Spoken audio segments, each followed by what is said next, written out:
All right. Well, we've been off for a bit, but now we're back. So yeah. No, summer was a bit crazy. Camps were awesome. But today we want to talk about vision, and Trevor told us we have an hour, and so we got to giddy up. If you're not planning on watching this whole video, I want to give you right up front. I think this will be one of the more critical ones. One of the things that we have heard over and over again is that people do not actually understand the connection between all the things that are happening. And so then when we talk about vision of the church, people are a bit lost. They're like, well, what connects to what? So why don't you walk us through a little bit or kind of how this vision of inspire people to follow Jesus and in the three parts that kind of came part of that. And then we'll kind of divvy them up from there and try to make some connections. And so you want to go back to, what were we, 2019? Heading into 2020, heading into COVID. It was like, well, we didn't know COVID was coming, but we were kind of heading. It was that summer. Right. It was that summer just prior to the fall. And we were, I think it's interesting because in the year prior, we were talking about having 2020 vision. We were talking about all this kind of stuff. And there was a lot of conversation about, like, you know, what God was going to do with that idea and that understanding and how we were going to see forward. And we had been praying and seeking God and just like really hadn't had kind of like a breakthrough, right? Like of, you know, God, what direction are we supposed to go? What are we doing? Like, how does this all work? And we were in the office and, I don't specifically remember the date. I wish I had kind of like a more chronological, because I think some of this stuff is kind of cool, which how it rolled out in terms of individual moments of testimony and what God was doing in our lives and like the personal side of things. But then it kind of all came together where we were having a conversation about, you know, what direction we were going to go. And God kind of said to us that he had three things that we were supposed to be focusing on, or like they were going to be what God was going to bring to pass. He was hoping to bring to pass through us as a faith community, and us in terms of our leadership team and however you want to put that. But he talked about the Family Central was one that we put down on board, an expansion of that, and we talked about a church plant and what that was, and we also had the athletic center. So there was three different points of the vision that God had said that was supposed to be where we would be heading into. And for the last number of years, well, we first really pushed forward with Family Central and what that became, because at the time it was still a restaurant and it was still, we still had the apartments upstairs, but it was very low key compared to what it is now.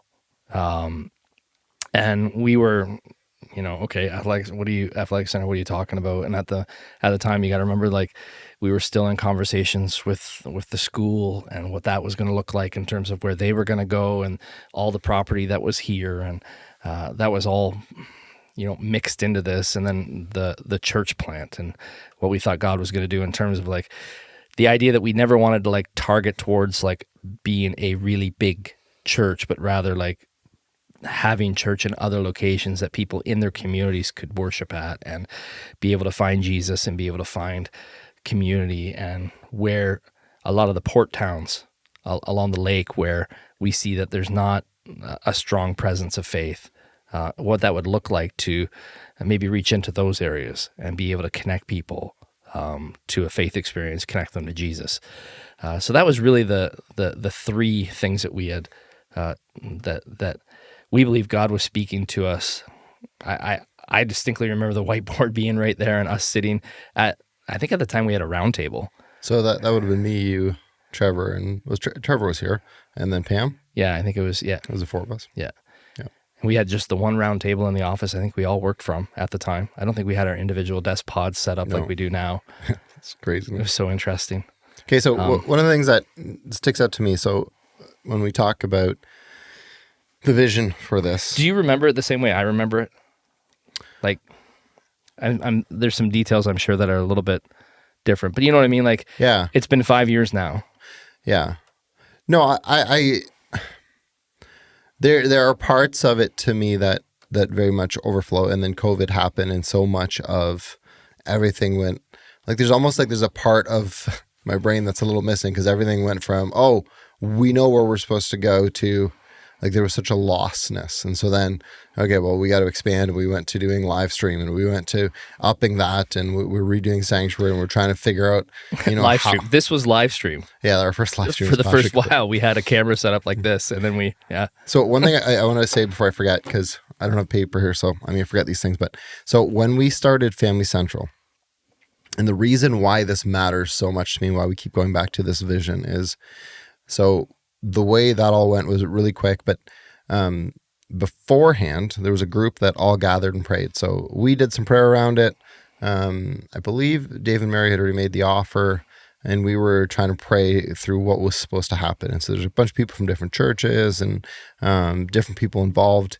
And as we prayed, we really, really felt that a restaurant on the main floor that was intended to serve families, which is ironic because we had no idea how this would all end out. But anyways, back then we wanted a place for families. And so then when both Dave and I and Mary came to that conclusion that we really felt God leading us, let's redo the main floor.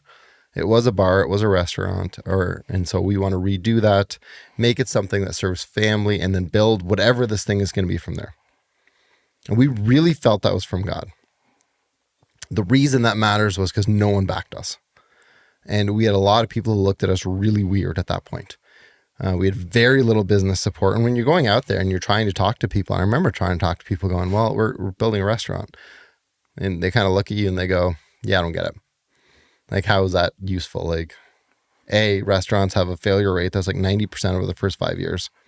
It's incredibly hard. And how does that serve anyone? But we really felt it was from God. And now when I look back, had we not started that way, we would never be where we are. And so where I struggle now, and being very real with this, where I struggle is a lot of the conversation in the church about where we need to go, I struggle with because I feel God saying, no, we need to do these first.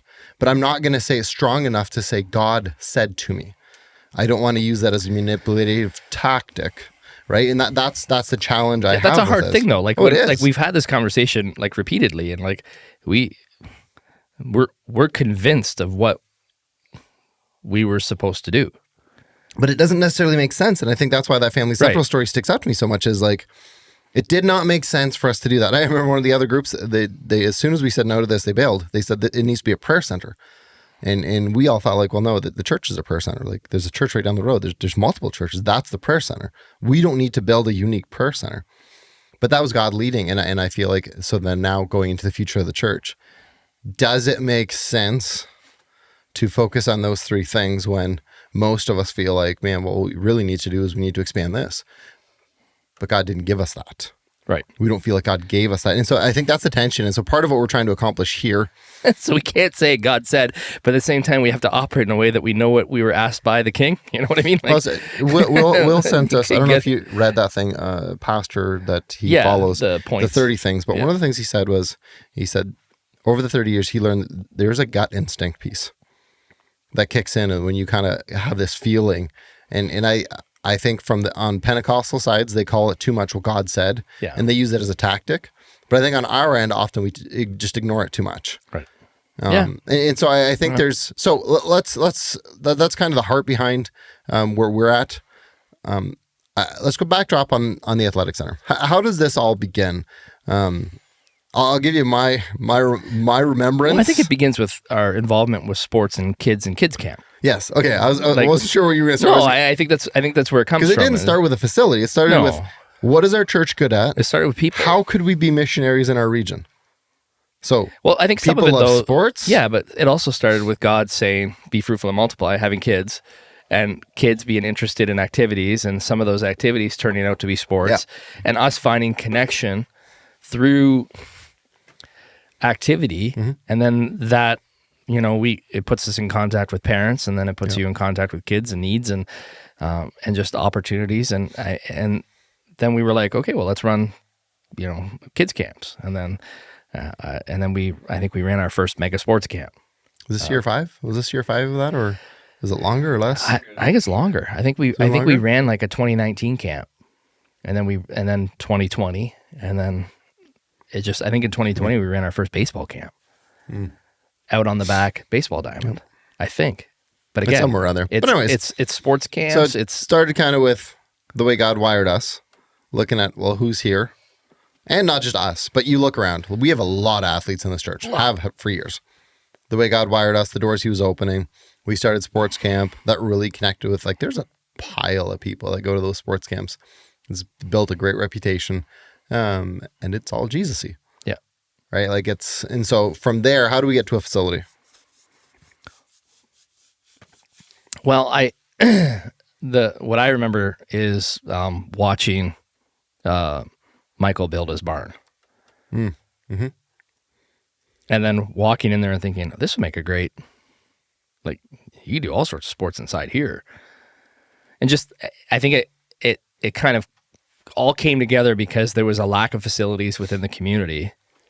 Because we had talked about, it's hard to get, it's hard to get dime. It's hard to get this. It's hard to get in there. It's hard to get in this school. It's hard to rent this for and from camps to a need, my recollection is that's where that kind of came together. Yeah. Is that there was a need within the community, and that was only heightened during COVID because everything was shut down. Mm-hmm. Prior to COVID, it was hard enough to get into places. Mm-hmm. Through COVID, it was crazy in places, and even today, people are like desperately trying to find locations to be able to do sport, do community together, and we haven't had anything community built in our region since The arena in 2002 or 5, something like that. I think it's 2005. It's like, it's been a generation. It's been 20 years. Right. It's been a long time. And so then on a practical sense, and then I want to go into the missionary standpoint of this, because I do think there's a piece for us to justify why should the church care. So let's go back a little. So we saw the barn. There was studies done. Like there was lots of things happening that were kind of without our intent. all at the same time. Right? Yeah, the Elgin County study. Did a study. Elmer did a study. They all came out with the same recommendation, which is interesting because they see there's a need. Right. They're not jumping on it. So that's another thing. But so from there, we hired Barabo because that's who the school was also working with for their school. And then this would be another hour-long, 2-hour podcast. But there was a lot of discussion to try to figure out, is there a way for the school, the MAC, and the church to stay together? Right. Right. And I think from all three sides, I think there was a valiant effort to try to go, is this possible? But it is a lot of different groups. Yeah. Right. Like we as a church, that's a little bit easier because we all kind of have the same mindset. We're all kind of following the same direction for the most part. The school represents 17, 18 different churches, plus people who aren't Christian. So that's a massive variable. And then the MAC, nobody really knew what it was going to be. And again, not every Christian gets that vision. Right. And so there was a lot there. So I do think there's some reflections that I'd love to give on that at some point. But for now, when the school made their play, because they had bought that land. So for people who don't know, when I first started, the sale had happened 5 years. I think it happened about 5 years before I started. So we're about 20 years ago. Yeah, the school had ago. wanted to build already. And so the school had purchased that land that they currently have, had done a full building plan, everything. And then the recession hit. So it would have been around 2000, right? Yeah. 2008 was that recession, right? Well, 2008 was the big recession, but that happened. So the purchase, I think, was in 03, 02, 03, So then they 04, did the somewhere right planning around and everything. there. And then that major recession just kind of killed it. But so that was always their plan. That was always the dream. That was kind of the goal, is they want to build their own school because there's a lot of kids, a lot of programs, a lot of things happening. And so that left us with the property we have here. And so then working with Barabo, then we figured out, okay, well, if the church is here, the school is there, then the athletic center would be in the back. And so that's kind of the practical standpoint. We put together a committee. At first, it was there was people represented from kind of all over, and then we realized that was really complicated because, well, if the pastor says it, who are you? Are you a pastor or a board member, or who are you? And so we ended up forming its own board. So there's Malahide Athletic Center is what we called it. That board, there's the church board, and then there's Family Central board. And so all three separate things. That's kind of how they came to be. Mm-hmm. When you would say, and again, we don't always know exactly what God's doing. And so this is kind of an open-ended, maybe answer however you want question, but what do you think God is doing with this? Why? Because I'll give you a bit of time to think, but I think people struggle seeing what's happening here in the context of what normal church would look like in our region? So in the context of the athletic center, or are you The asking whole me thing. just the So whole thing? we get this vision in 2020. There's a piece of us that goes, okay, well, God cannot just be, you have a couple options. One is that God gave it to us and there's a good plan, or God didn't give it to us. But if he did, like when you kind of look now, reflecting on where this has gone, what do you see God doing? Why do you think this matters? And why do you think the church should buy in? Wow. I don't think it's a question that has one simple answer to it. I think God wants Christians to shine a light so that other people can see the light and know him. So at the base of it, I think, is an understanding that we are supposed to be people of light, that when people see us, when people see our faith community, when people see us at work, they see in some small way, whatever may that be, they see Jesus. And that should open a doorway for them, or plant a seed, or in some way cause a conversation to happen, or provoke maybe something inside of them that's just like, man, why is there hope there when I wouldn't see hope in that situation, or when I wouldn't, and something different would allow them to be like, okay, tell me what's the deal? What's the deal with you? What's the deal with your faith? And then the conversation leads to the cross, and it leads to redemption. It leads to Jesus. It leads to understanding that we are incomplete. We are missing a part of us. There's something that's not alive that needs to be made alive. There's something that's missing. And once people learn that missing piece is their connection back to God, who made them, I feel like at the core of it is that. It is that. So I think within our community, there have been moments where people have tried hard. I think of Christmas Care, of loving your neighbor, which spawned the corner cupboard because they had so much food left over, which became something where people would be able to contribute to help people in the community. And that became more than just food. It became helping people with bills and rent. But because they wanted to show their neighbor love and to take care of each other, it created an organization that now is, in our small community, one of the foundational organizations in our community that takes care of people in need. The Family Central, so it's very similar, connecting people to organization. Like, it's about us loving other people and people seeing Jesus inside of that love. And okay, so how does the athletic center fit? Families, community, opportunities for conversation, caring for people. There are so many things that are healthy about sports. We've done so much in the last 5 years of understanding there's a difference between being upstream and downstream, preventative stuff that helps people on a better trajectory. We know health is an issue in our community, anxiety, depression. We know people are like alone, and having a place where people can come together in a way that you're building connections. It just fits. Right. And then having the church speak into that, where the church just isn't building something about them, it's actually pouring into the community around them. It sounds ridiculously cliche, but it's not.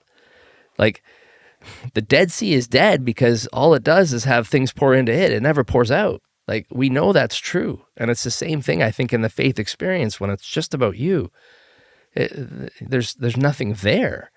But when it's about others, there's so much life like that's given in that. There's so much purpose. There's so much possibility. There's so much opportunity. Not just to, we're going to convert people. That's besides the point. It's definitely the point, but it's besides the point. The function of loving each other is to put us in a place where we see a need for us to serve one another from a place of surrender and understanding that I'm not better than my neighbor. that my neighbor has the same humanity that I have, and I need to care for them because I understand that I'm broken too. And I think when we don't put ourselves in positions where we have to be subject to one another and to purpose our lives to serve one another, I think who we are as people of faith, we lose touch with the one who made us. Right. And I think when God says, hey, I want you to do this, I think he has a point to say, there's something I want for this community to do, for the greater community, and here's the reason. And if it's just about us showing love to our community and providing a place where community can happen, then that's enough. Then that's all it needs to be, because he said, like, and that's the crazy part about it. Like, so how does that all play together? I really think I think when the church is alive, the church does things for community that's just unbelievable. And history supports that. Right. History supports the innovation, the creativity, the hospitals, the universities, the improvements that gets made, because you can't help yourself. Right. It's what you do because you love your community. It's just what happens. And this is one of those things. I think you trace back most institutions that have a role in community, and you're going to find out at the start of those things was a person who loved their neighbor and wanted to do something that reflected that. And most likely that person had a relationship with God through Jesus Christ. That's also going to be something that you'll find. And I don't think we can hide from that.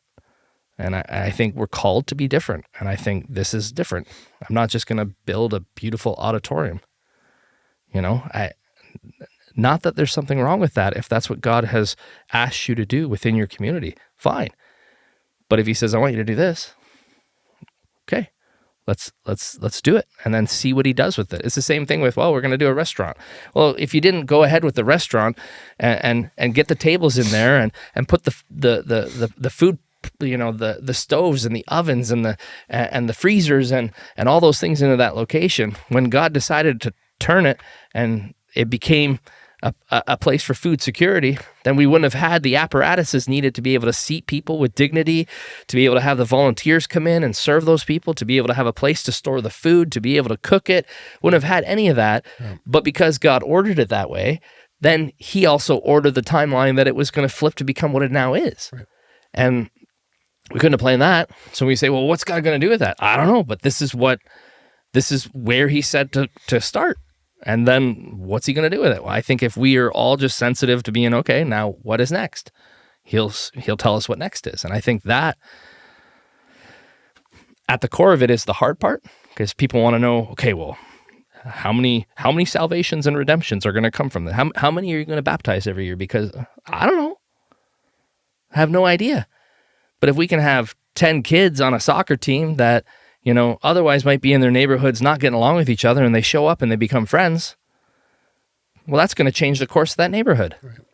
And it's also going to connect a coach to those kids, and it's all going to connect parents to each other, and it's also going to, let's see what God will do with that. Right. So I think that's a lot of it. That's a long-winded answer to a difficult question. I think there's more.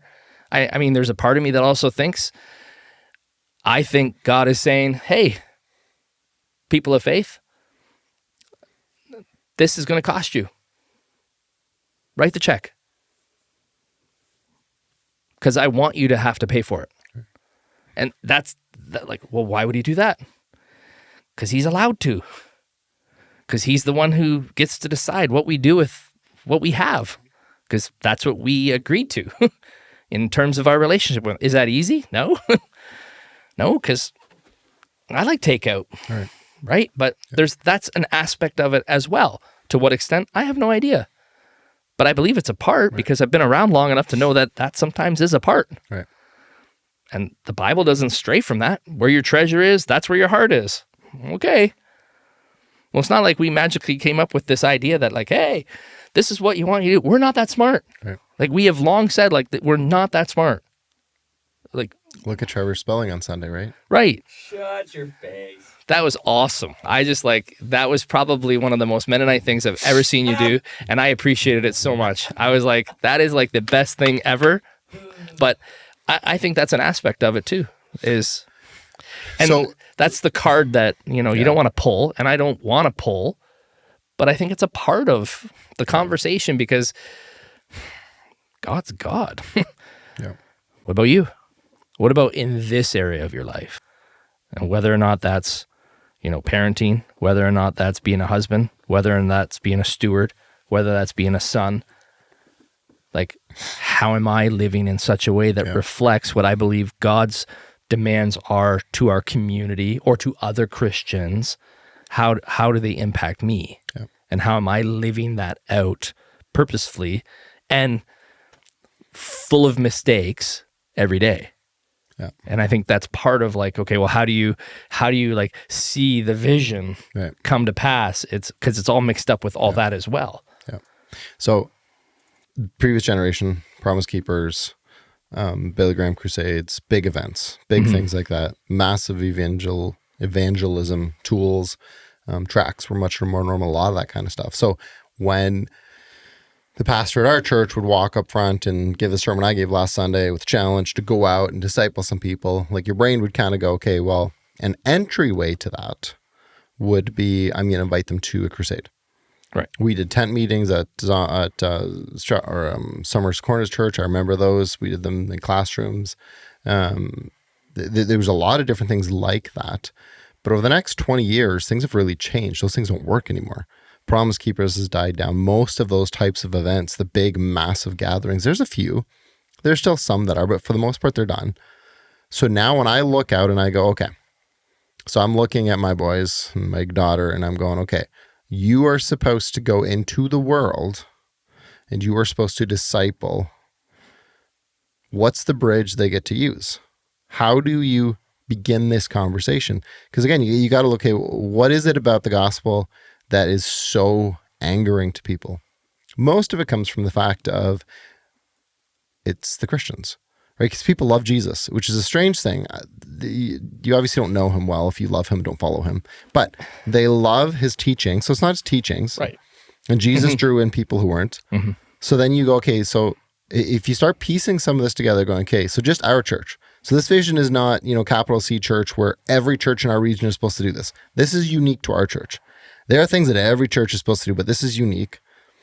And I look at this and I kind of go, okay, well, if I ever want to give my kids a shot at really finding a way to help somebody cross a threshold where they would take the risk and show up at something faithy, we have to build something.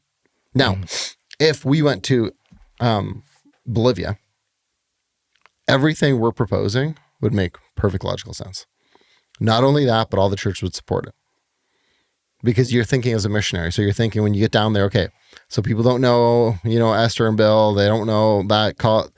How do you get people to take a risk to show up? Okay, well, you're going to have to take care of some of their needs. Well, what are their needs? Well, and where Benny and Esther served, they were being excommunicated from the colony. So there's poverty, there's isolation, there's loneliness, they can't get land, all those things. So we solve some of those problems. Right. By literally building a community. That just makes sense. Right. Why wouldn't you do that? But when we look out here, we've lost that missionary mindset. So when we look and we go, okay, when I go tell my kids to make disciples, where are they supposed to be starting? Like what is, other than just literally, if you have the gift of gab and you can go and you can start, but most adults listening, like if you're in our church, most of you guys are not by gifting evangelists. All of us are called to evangelize, but by gifting, there are some, but very few. Yeah. So then you look and I go, okay, well, if you start looking in 10 years and you look at our secular culture and you go, how do I convince somebody to consider Jesus through my life? And if all they see in me is the same thing they see in everybody else, there's nothing there that's going to compel them to go, Jesus is different. Right. You being rich and successful, irrelevant. There's lots of those. You being, a normal, healthy, non-crime committing person in our region, normal. Nothing nothing crazy there. But when you follow Jesus, there's a sacrificial love that I'm going to go above and beyond. And so then when we look in our region, in a lot of the studies and a lot of the things that came back, I said, look, this is one of the great needs. People cannot afford to send their kids to camp. That's why we started camps. And they can't. And they can't, it's wild to me when I look at other camps, the amount people charge. And so what churches do then is they will just run VBS. And there's nothing wrong with VBS. VBS is great. But what's the entry? What if my kid doesn't want to go to a Bible school? Right. What if my kid, I just need him to be able to go to a camp in the summer to connect with friends? Well, if the church isn't going to create it, where are they going to go? They're going to go somewhere. And so then you look, and I think a lot of this, again, my brain goes very, very practical and go, how are you planning to reach your neighbor? Like, what's the thought process here? Because most of our churches in our region are not being filled up with neighbors. No. Right? There's some bouncing around from churches. There is some revival. There are some new people coming. Like, it's not like it never happens, but most churches in our region are not built on that. So you go, okay, if God is calling us to do some of this, and I were to be an outsider looking in, I would go, well, God's giving you an avenue by which you can prove people wrong. Like, you're going to build a community center for people? That's nuts. Like, that's craziness. No one does that. What does that tell parents? Now parents have a place here within 10-minute driving distance that they get to send their kids, and they get this phenomenal experience, right? Like, and so you got to start thinking that way and going, okay, if all we want to do is Sunday morning, yes, you can build, we need a facility, and we need more Sunday school classrooms, 100%, a bigger, sanctuary. We could do a lot of good things in. But none of those things are the reasons our neighbors are going to show up. Right. And I think that's where a lot of the North American church is trapped, where it's just like, we know we have the gospel. We know that we have the answer because we're living it. The problem is, how do I compel my neighbor who hates Christianity and whose algorithm on social media tells us that we're garbage and we're the problem, and anyone who's watching the news right now, period, knows that Christianity is very deeply tied to, whatever political party you're tied in with. So you look at everything that's going against us, and you go, okay, well, how do you change a narrative? So I'll bring up a controversial one, abortion. Let's have some fun. Nice. We're going all in today, okay? Well, so people are very opinionated about abortion. Mm-hmm. Okay, but who's loving these young girls? Right? So most churches have what we have. We have a youth program. That's it. So if you don't fit into that youth mold, that's it. That's all we have. Why is Canadian Tire and all these other places, why are they at the forefront of providing opportunities for people who don't play sports?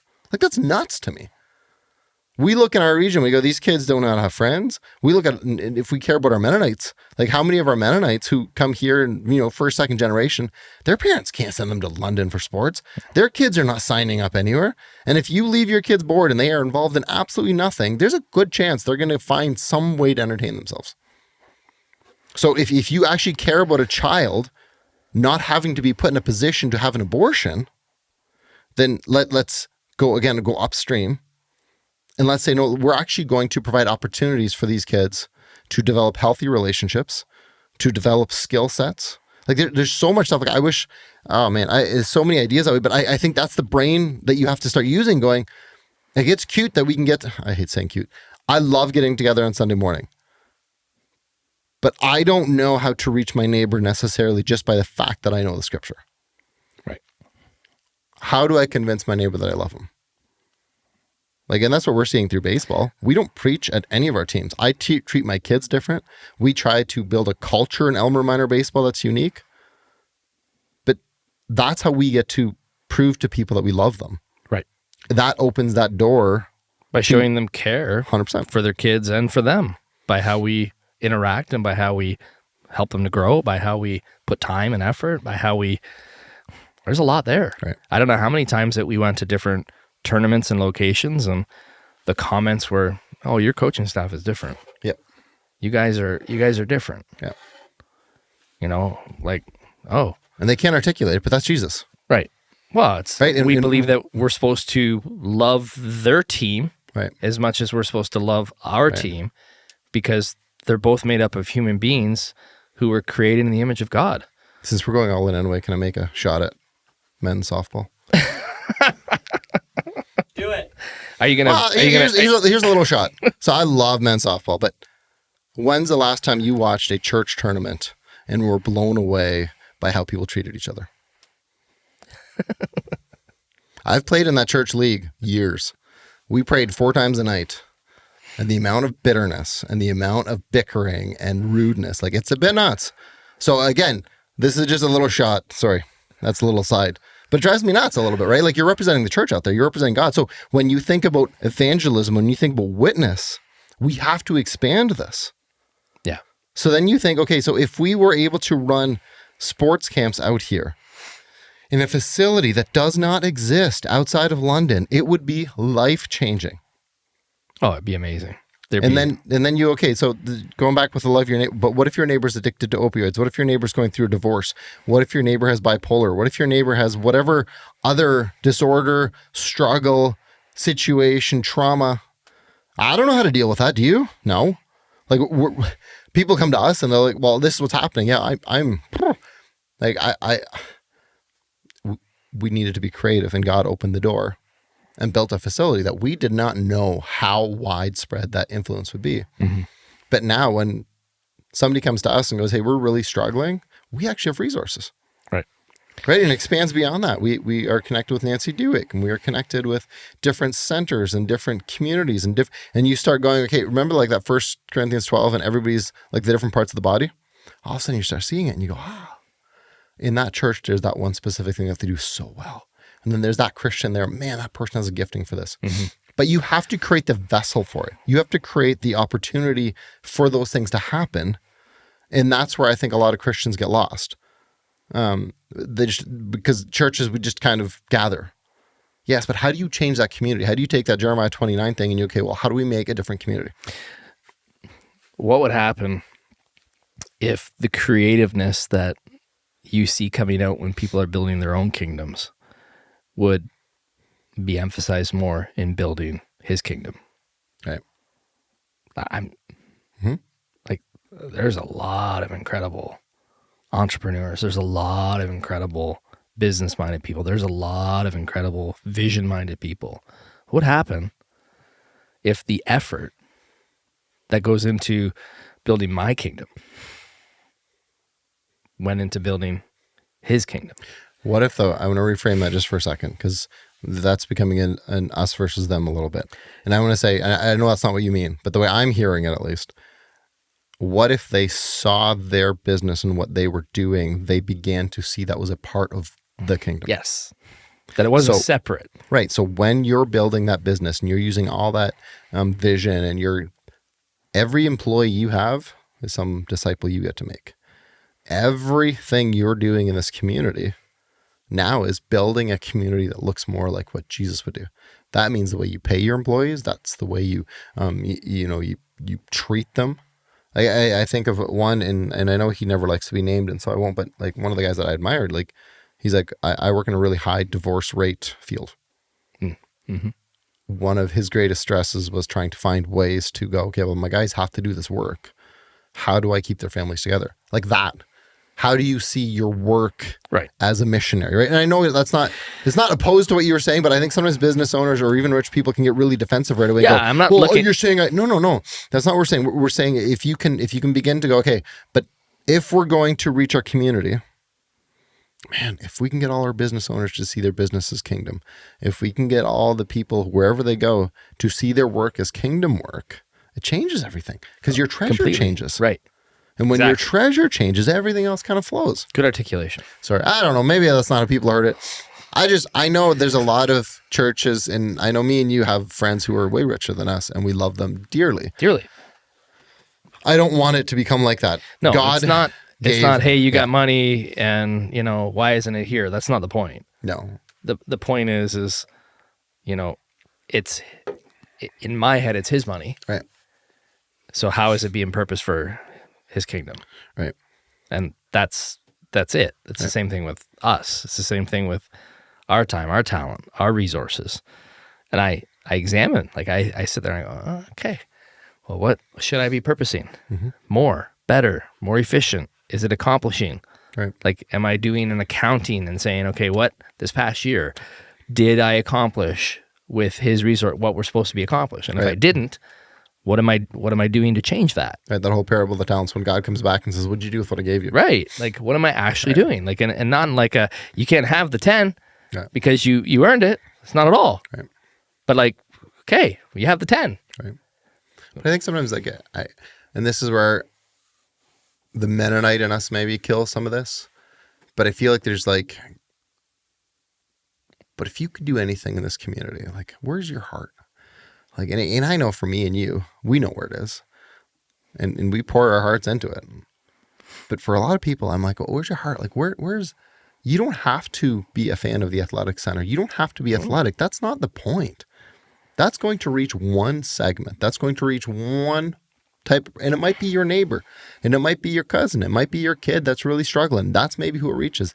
It's not a general brush, but I wish, one of the things that I hope I leave for my kids, and maybe this is just me telling my own boys, but like,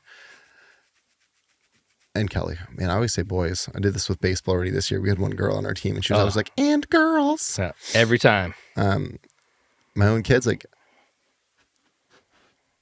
if God is who he claims he is, then why don't we try some things? Like, dream of something. Like, I look at, when you go into business, dream of the business being successful.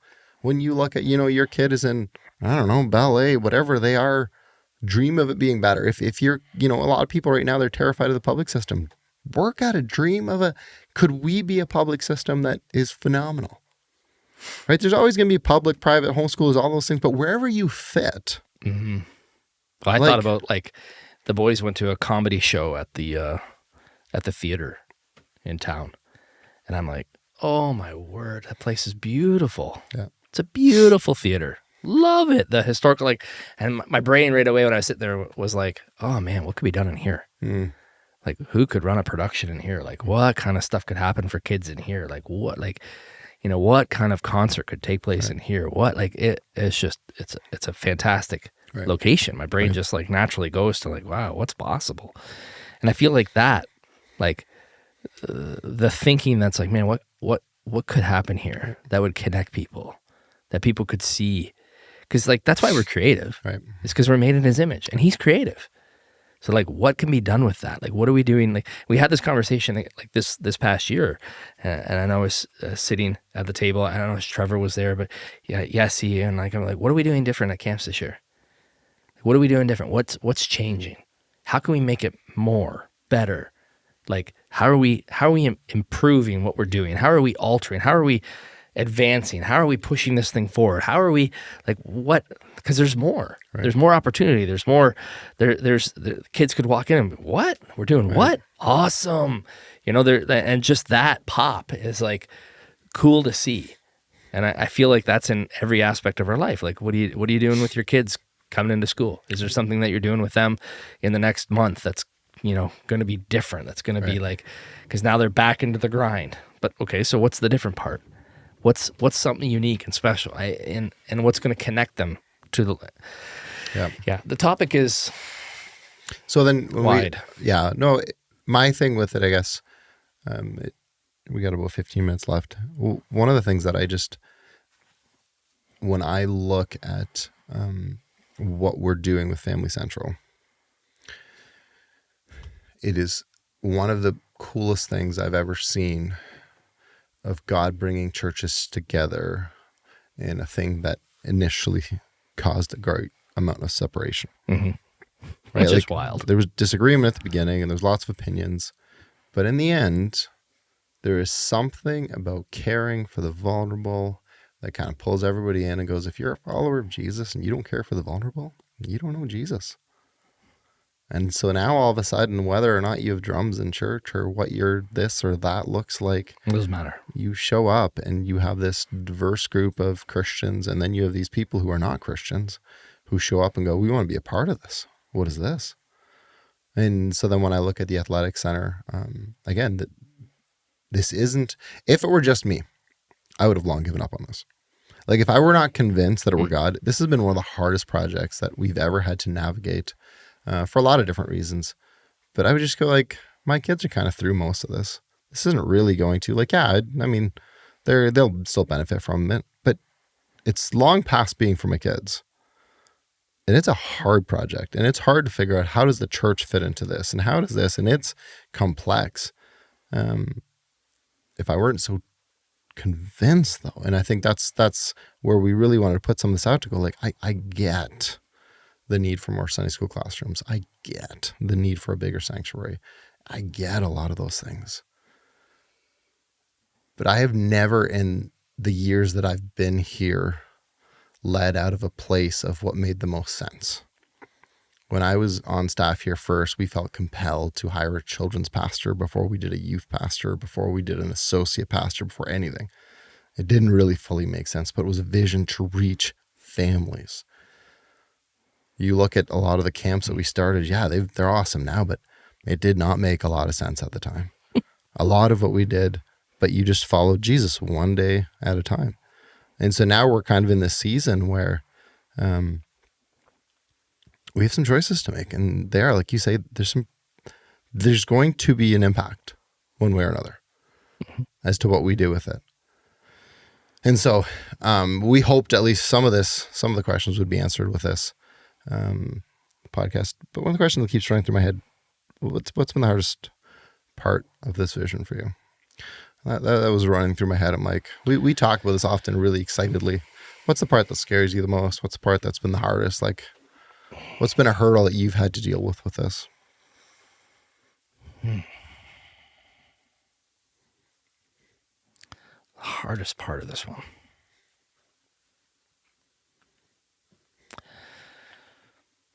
I think the disconnect between, like, we met in the church office as church staff, as part of church leadership, as part of this faith community, and somehow believing that everybody's going to get it, and then seeing it happen because they just can't help but make it happen. Right. And that difficulty of, like, are people going to get it? And how are we going to explain it? And believing that, because I got some wild ideas of what's possible here, because I believe God has said some things, but how that's all connected and it's going to work, that's been hard. I don't know. I think that's a lack of faith. Because I don't lack faith that, like, God said it or showed it to us. I don't at all. I'm like, because it was wild. Right. And how everything just, like, I don't know. You talk about a gut feeling. I think maybe part of what I would be afraid of is what's required for it to happen. Because I don't know what that, I don't know what that check me is. Do you know what I mean? Like, I don't know what like, I've signed it already because I believe in Jesus. I believe in God. Like, I've signed the check, but he's gonna write, who the payable and what the amount is. Like, that's the requirement. And oftentimes what you refuse to pay becomes more later. Right. Right. It just does. Right. It just, okay, well. Right. So I don't know. I think that to me has been one of the hardest parts in that aspect. The grind and the heaviness and the spiritual battles from Family Central has been hard. Yeah. And watching different members there struggle through different situations in their life and trying hard to walk beside them, that's been hard. That's been tough. I think the church plant, we talk about, like, what that is. What is that? And then I think in my brain, all right, well, who's leaving? Yeah. Like, is this like some people are going to leave? Well, who's that? Right. Like, who's the one that, like, I remember when Benny and Esther, well, we think we should do this. You sure? Yeah. Really? You guys?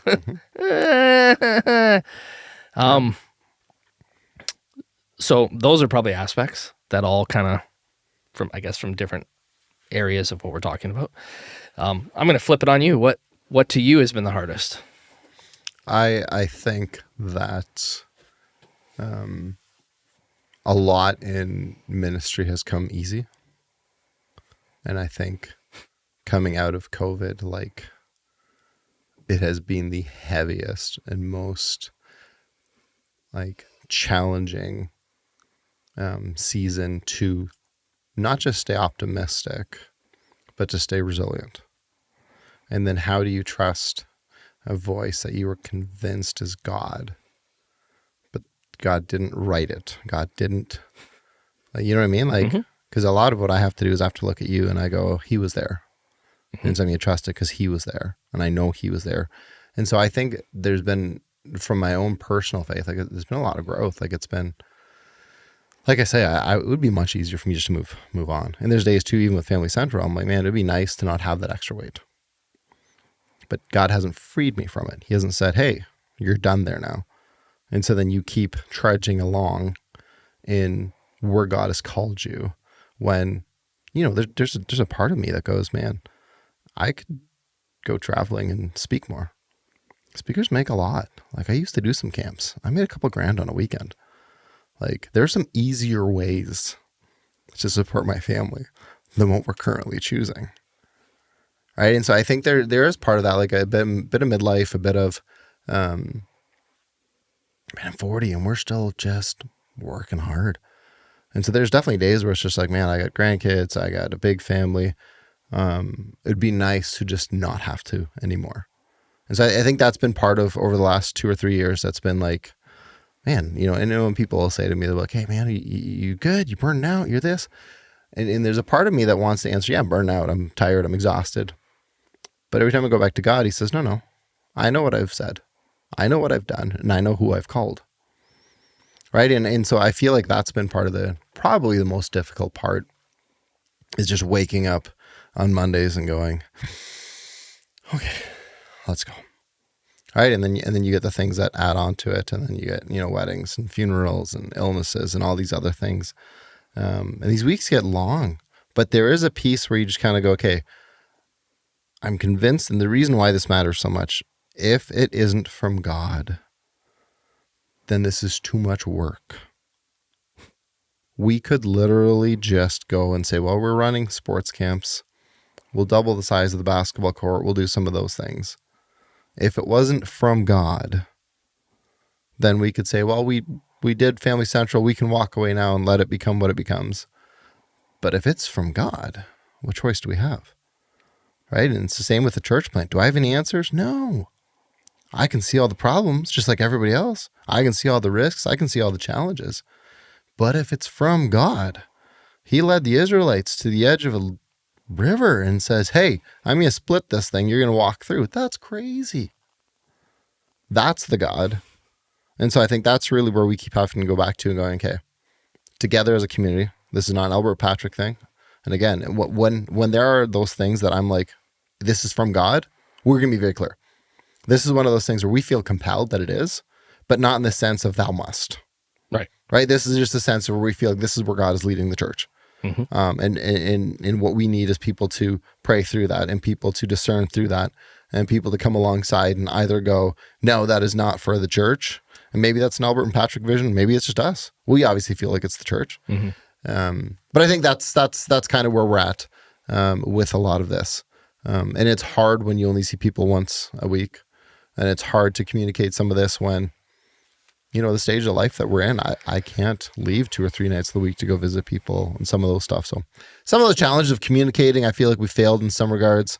I think we've done the best we can, but that's not to say we did it well, but not from a lack of effort. Right. And so I think that's kind of where we're at, but I'm going to leave it from here. I'm hoping we can get some questions fired up from this and see where it kind of goes as the next 2 or 3 months go. But more than anything, I think if it's going to be from God, I think we need to do what he endlessly says. Humble yourself. Yeah. Pray before me. Like, go to God and allow him to do his thing. And then wherever God is calling us to go already, he will lead. And we just want to make sure that we're not 40 years in the wilderness because we don't trust that he's going to lead us. And I really believe amazing's going to happen. So with that, it's good seeing you. Good seeing you. Glad to be back. All right. Talk soon.